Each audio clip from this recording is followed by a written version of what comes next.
আসসালামু আলাইকুম, welcome back to my channel. সবাই কেমন আছেন? আশা করি অনেক ভালো আছেন। আলহামদুলিল্লাহ, আমিও ভালো আছি। আমার আইটেমগুলো দেখে আপনারা এতক্ষণ অবশ্যই বুঝে গেছেন যে আমি এখন কি তৈরি করছি। আমি এখন একটা বড়ই চাটনি তৈরি করব।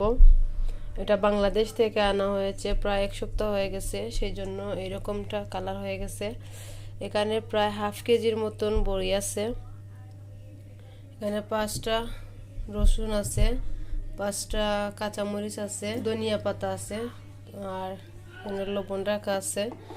তো এগুলা দিয়ে এখন আমি আমার বড়ইয়ের আচার বা চাটনিটা তৈরি করব। সাথেই থাকুন আর দেখতে থাকুন কিভাবে আমি সবগুলা মিক্স করি।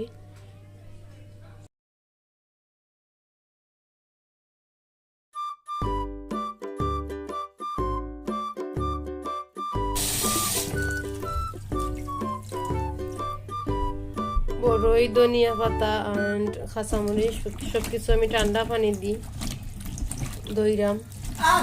মানে গরম পানিও আছে, ঠান্ডা পানিও আছে। ঠান্ডা পানিটাও বেস্ট কোনো কিছু খাওয়া দাওয়ার লাগি দইলে।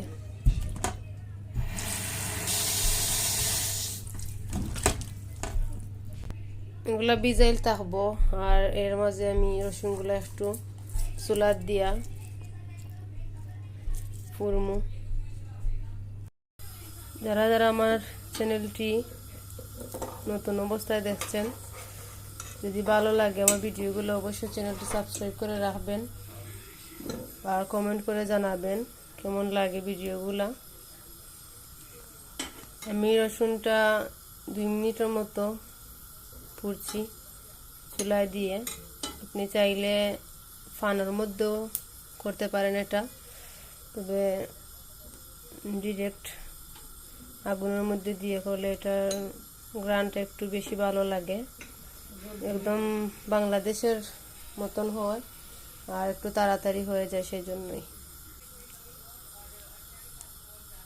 তো এগুলো কালো হয়ে গেছে, তার মানে পুরানো হয়ে গেছে। ঠান্ডা করে এবং এখন সব কিছু আমি মিক্স করে নেব।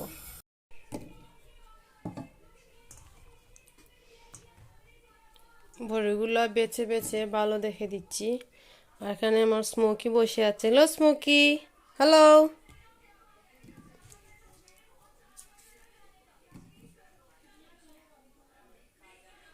This is not for you.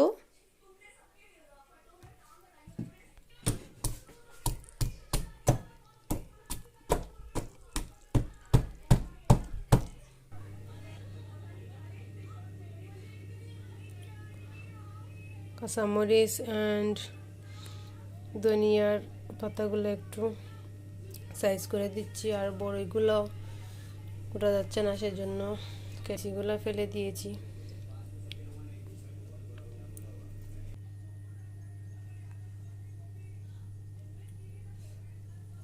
Yummy, yummy, yummy, yummy meal time.